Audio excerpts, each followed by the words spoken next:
Minnesota Vikings mercifully ended the 2022 NFL regular season with a 29-13 win over the crooked Chicago Bears. And the Vikings, 13 wins is fantastic. You bookend 2 double-digit wins against the Packers and the Bears, and then everything else was single score. It's hilarious, man. But zombies are among us. Ooh, remember the game Zombies Ate My Neighbors? That's a great game. It's a great game, man. But we got winners and losers. That's right. Should we do losers first? Why not? All right, so losers, Dalvin Cook fumble. Lost 4 fumbles on the season, tied for the league lead. That's no good. Greg Joseph missed a PAT, did make up for it, made a 50-yarder, etc. The brain fart, collectively by the defense, Daniil and Bynum and whoever else is out there on the Velus Jones touchdown, really the only spark that the Bears had all damn day. And a first half clock management. That was a bit of a clown show, the way that O'Connell misuses timeouts and also set things up where it's like, oh, you checked it down. Oh, we can't get up and spike it because it's 4th down. Yeah. Chris Reed had a couple snap issues in the first half. And is it Greg Mensch time? Or hopefully Bradbury's back, will be good to go. Also, losers, the Bears. Hey, Ryan Poles, I thought the Bears were going to take the NFC North and never give it back. And now you only have the number 1 overall pick because Lovie Smith decided to give you guys a gift by going for 2. Basically, because Lovie wanted to show the middle finger to Houston's management on his way out the door, which is hilarious, man. But I have full confidence that the Bears are just going to completely F up the number 1 overall pick, which is funny to me. Anyways, winners. Oh, first off, overall winner, Kevin O'Connell. 13 wins in your first season as head coach. It's amazing. Love it, man. Alexander Madison was just a bully out there. 10 carries for 54 yards, 2 touchdowns, looking really good. And, like I said, if the Vikings don't bring back Dalvin, do you offer Madison a smallish deal? Maybe. Duke Shelley, winner number 2. Maybe Duke Shelley should have been man of the match. I don't know. But had an interception, had a couple passes broken up, was a tackling machine, a revenge game against the Bears. You could tell the emotion was there. Plus, what I love the most is when Shelley had his interception on Claypool, went over the sideline. Patrick Peterson mobbed him.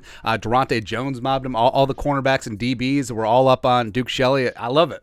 I just love the heart and hustle. It gets reciprocated. Like the way that Duke Shelley plays the game, it's just infectious, man. Love it. Kirk Cousins had himself, Kirk was dropping some piss missiles, man. Like, back in his former backyard, apparently he grew up in like Barrington, Illinois, 17 for 20 for 225 and a touchdown, a 130.2 quarterback rating.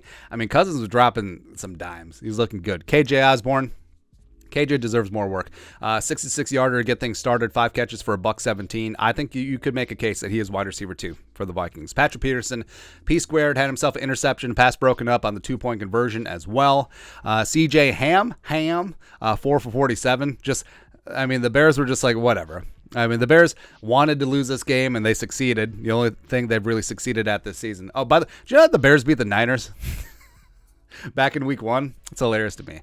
But CJ Ham, 4 for 47. The pride of Augustin and getting things done underneath. Then you got Jalen Speedy Naylor, that we got to see him in some extended run. 4 catches for 62 on 5. Josh Metellus. Did you notice that Josh Metellus had the Captain C patch on him? I love it. Josh Metellus, he's fantastic on special teams. I think that he's pretty solid as a backup safety.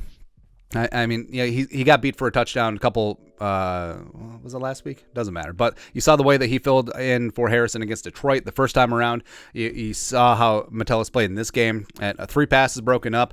Team captain, leader. They love 44. Thielen had himself a red zone touchdown on 2 catches, 8 yards. Justin Jefferson, where Jefferson ends the season as the receiving leader with 128, the yardage leader with 1809. 1809 is the 6th most receiving yards in NFL history, so respect there.